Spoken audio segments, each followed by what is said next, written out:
Is it just me, or is just everybody sick of the word coronavirus, COVID-19, self-isolation, social distancing? Yes, we're all sick of these words. But people, it's the right thing to do if you think about it.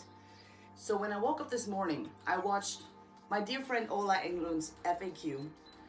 And then I thought about, man, when was the last time you released any, let me have a sip of my coffee.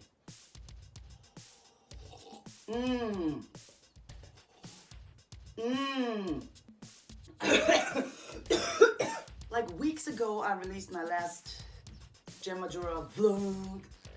So I thought, why not? Purpose of my day today is to release another Gem Majora vlog. What could be interesting for you here in my home?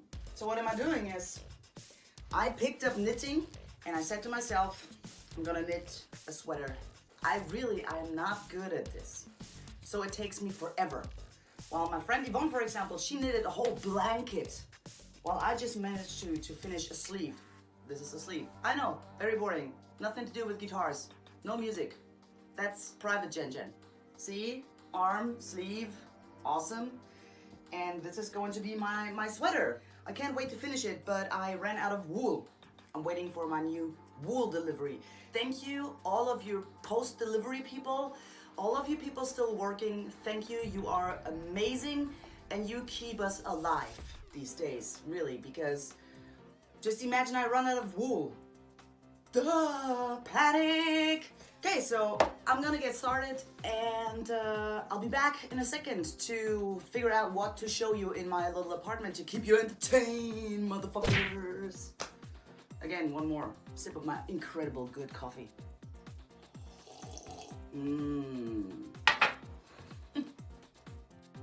As most of us are hanging out at home, having so much time, I think it's very important to keep your energy and your core mentally healthy, which is tough sometimes. You have to give your day purpose. With that being said, I remember me complaining about the fact back in the days, oh man, I wish I would have more time.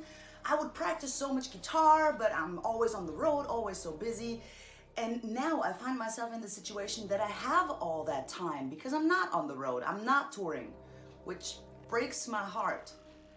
I was so looking forward to this tour that was supposed to happen like now. I kept complaining in the past about not having this time, and now I have that time.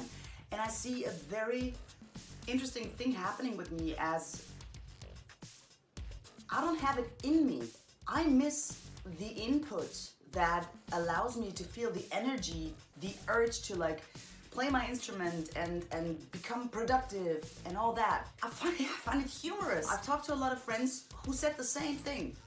Now you have all of that time on your hand, and you should be playing your instrument like 20 hours a day, but this is not what you do. I like, for example, remembering certain tours and certain shows, and so I thought about the fact, talking about my badge collection, which is, you can see right here, remembering beautiful moments in the past where I was allowed to play awesome shows, and pick out my top 6 badges from the past and tell you about these events I was allowed to be part of, and maybe come up with some nice stories. That could be interesting, I thought. Okay, here we go. Number 1, the Ibanez Guitar Festival on June 18th, 2016. Super special day for me because among a lot of other great Ibanez guitar players and musicians, I was allowed to play my music on the same stage like later that day Steve Vai performed. Steve, if you see this, you're amazing. I love you. You're one of my biggest heroes. Keep doing what you do because you inspire people. And it was a beautiful day. I remember they had food trucks, and they had a Thai food truck and the Thai flag because I played there. It was amazing. Everybody enjoyed each other's company. And so here's the funny thing about the day before that festival. We all were like in the same hotel. That hotel had the tiniest little bar, and I won't mention any names, But a lot of my colleagues and me, we decided to have a gin tonic. Now, how do you drink gin tonic? What I've learned from that day is you don't drink it the way we did on that Friday. One guy says, no, you gotta drink it with a cucumber. The other one says, nah, you have to drink it with a slice of lemon. Another one goes like, no, you don't put anything in there. We came up with that stupid idea that we would try out all versions of the gin tonics. Bad idea. The next day, I remember we all gathered in the morning, like 10 a.m., and the shuttle was about to pick us up. Horrible. Really horrible. Nobody talked. It was literally the pickup of zombies. But nevertheless, playing that day was amazing. And I remember I was so when did I play? Around 4:30, okay. And then Steve Vai played at 9. And I remember after every song I played, shaking like this because I was nervous like hell. I turned around and I was like, is Steve there yet? No, okay, next song. I performed, finished that song. Is Steve there yet? I was so nervous. But I had a great time, so thank you, Ibanez, for putting up this awesome event. Number 2. See that? VIP. Hollywood Vampires. Oh, and it even says Jen Majora on the back. Oh! My good friend Rich was on tour with, and everybody knows who the Hollywood Vampires are, right? It's Alice Cooper, where my dear friend Nita Strauss is playing guitar, Joe Perry of Aerosmith, and Johnny Depp. So here's the story about that day. I was supposed to join those guys, but it fell through for whatever reasons. And now I thought, okay, this is amazing. If I'm gonna join them and play one song with them, all of those guys play like these really vintage, old, really cool guitars. And there I show up with maybe a neon kind of like super nice Ibanez. That doesn't feel right. So I thought to myself, like, what can I do? And Ibanez, if you see this, please do not hate me. But what I did was I took a hammer.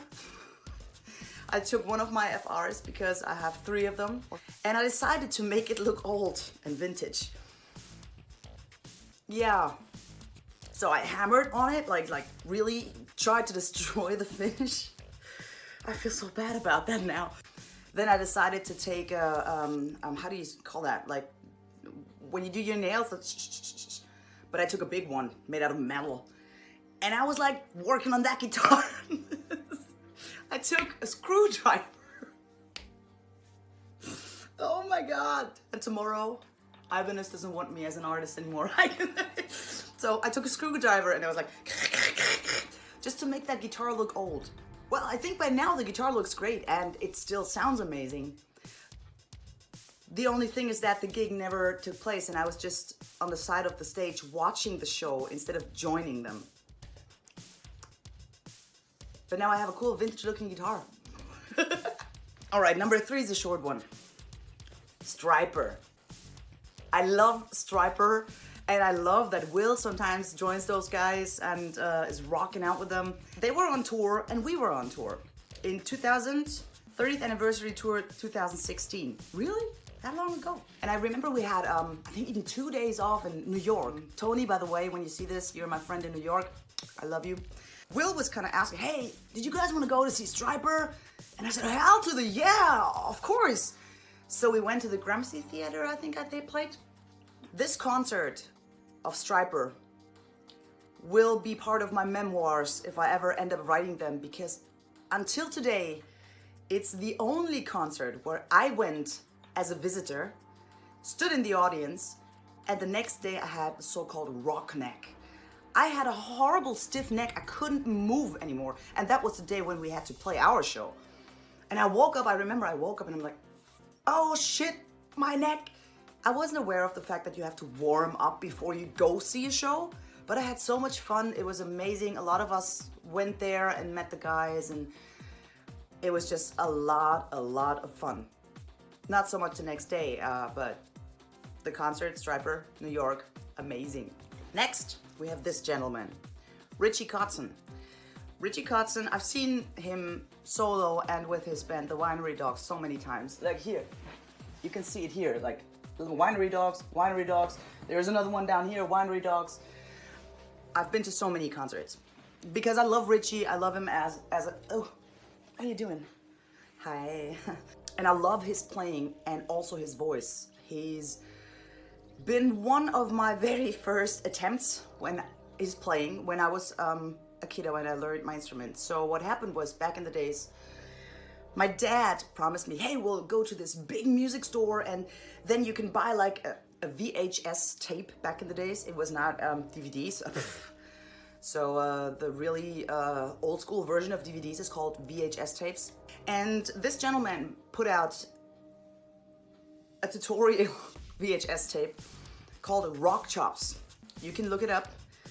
It was a whole different area back in the days. I sat in front of my TV, my parents' TV, and I tried to understand what this guy is doing. It was so out of reach, because you know, when you start playing guitar, and I played the guitar for like, I don't know, 2-3 months. So literally all I was able to do was just like kring, kring, kring, kring. And now I've got this guy doing this guitar tutorial. Let's have a look. Up the tempo.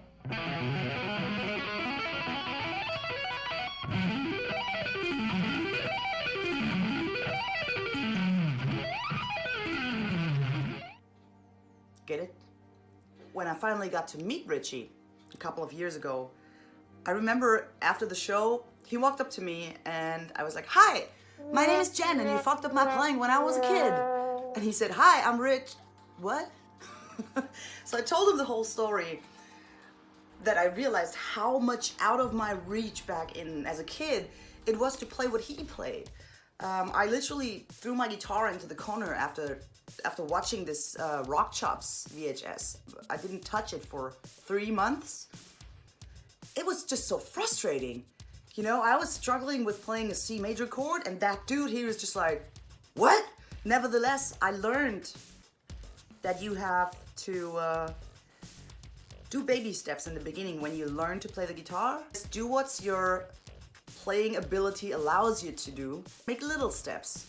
Do not try, like me, win a Formula 1 race when you should be playing with a bobby car. Before the next one, let's sip out of my beautiful coffee mug. Great coffee, but cold by now.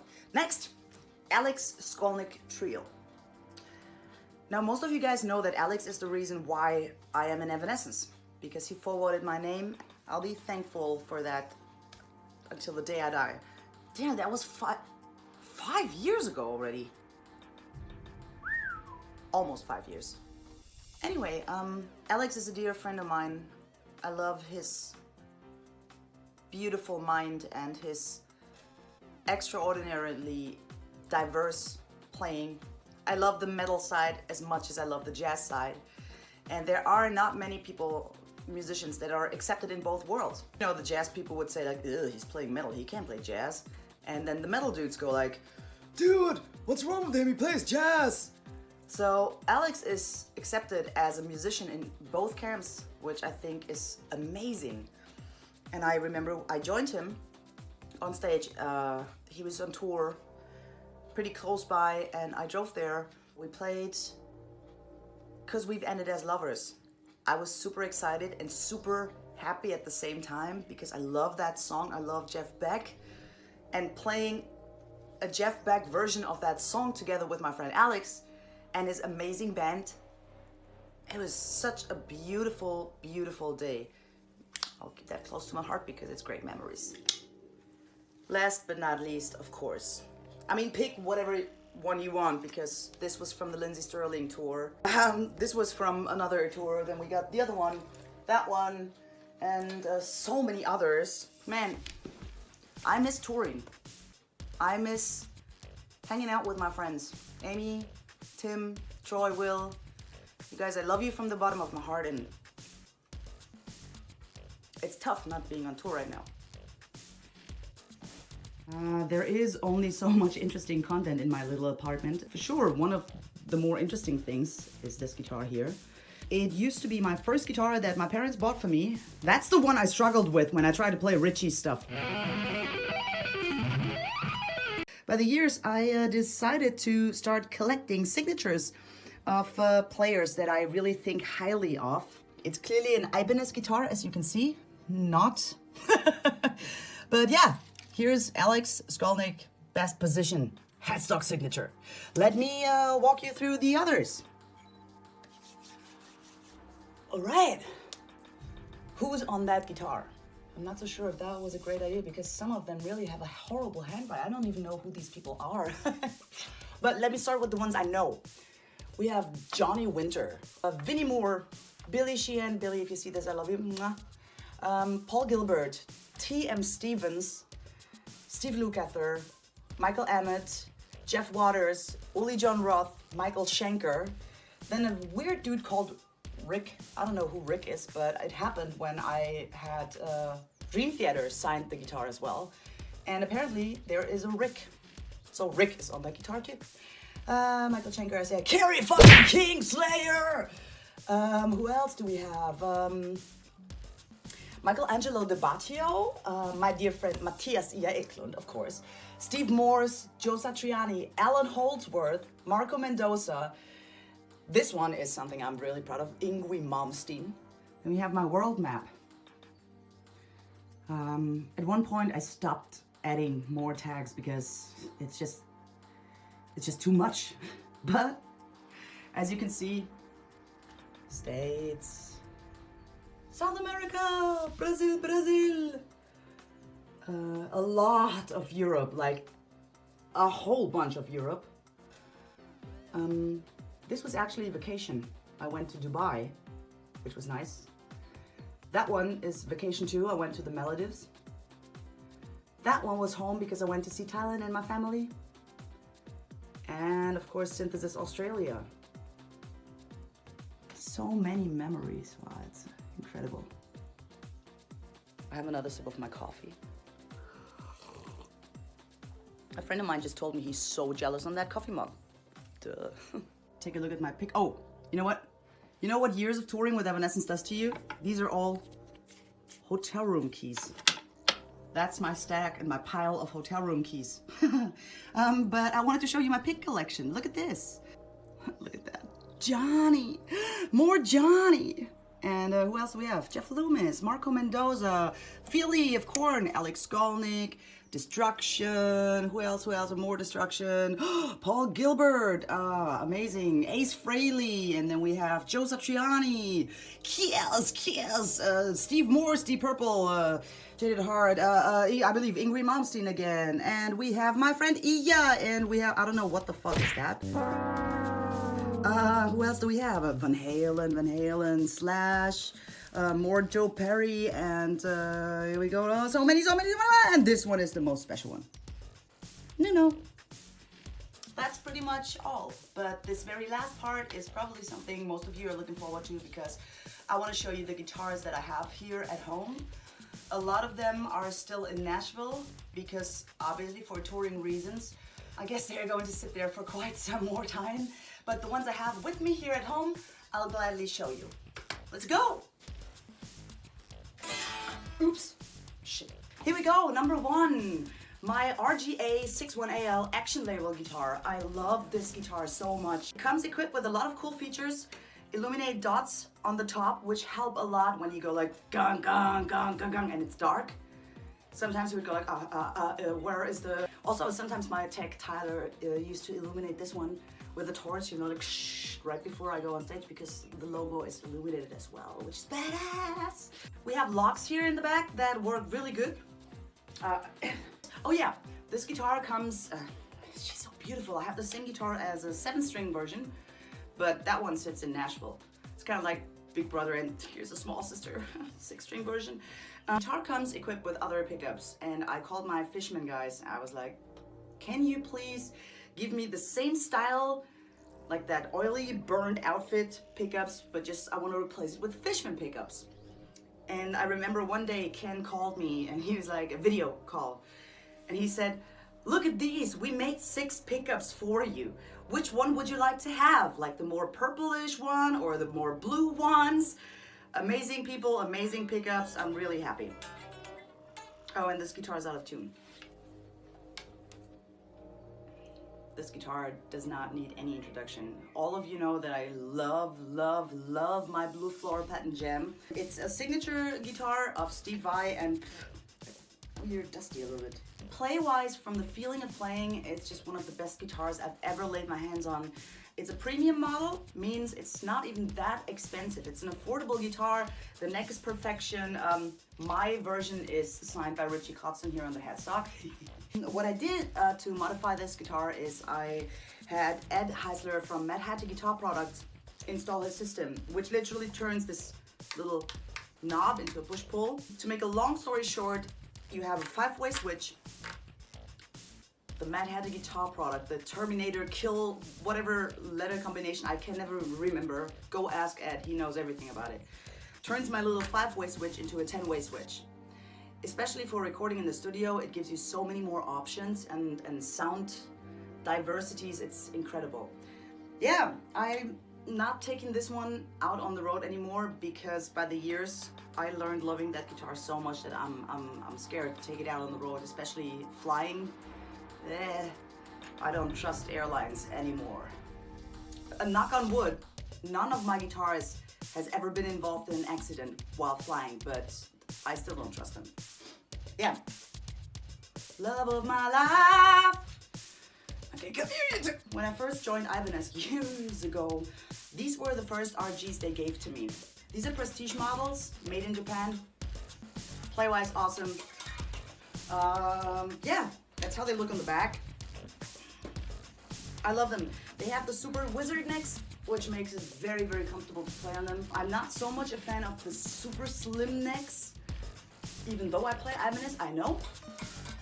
But I love these guitars. And this one is signed by my friend Matthias.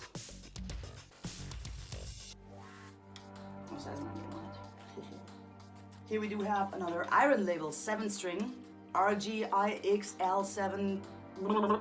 It's a 27-inch scale guitar. I should change strings on that one. Sounds like a leather band. Solid, really good neck. Just a badass guitar. Speaking of low frequency guitars, this is one of my baritones, Iron Label baritones. I have that guitar 4 times. This is the one with the wrong pickups. All my others that I play live with Evanescence a lot are also equipped with Friedman pickups. My other 3 are hanging out in Nashville snuggling with my Action Label 7-string, I guess. But this guitar is a very affordable guitar as well. It stays in tune, the neck's perfection. I really like it. That's the one I talked about earlier in this vlog.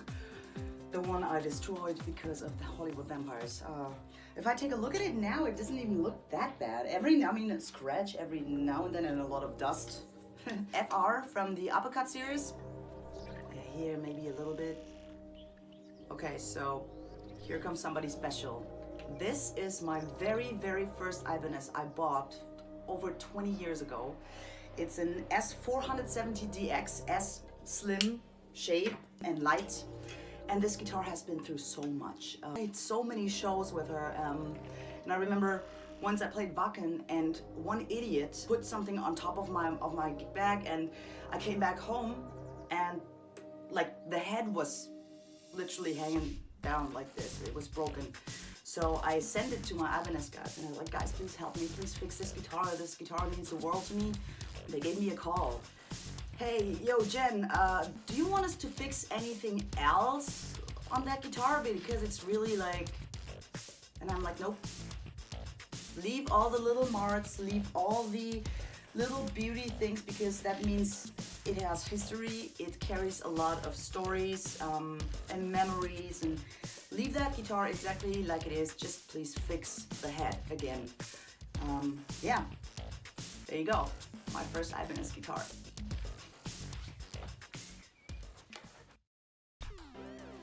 This is it, one day at home with Jen and her guitars in self-isolation. I hope you liked the video. If you do so, please push the and also subscribe to my channel. Tell your friends and family about my channel and have them as well. If you have any recommendations or ideas for further content and the next Gen Majora vlog, let me know in the comment section below. And until then, everybody please stay healthy, stay safe, wash your hands.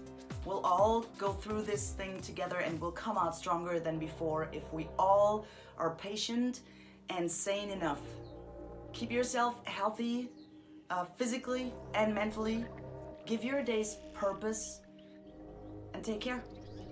Carry sunshine in your heart. Bye.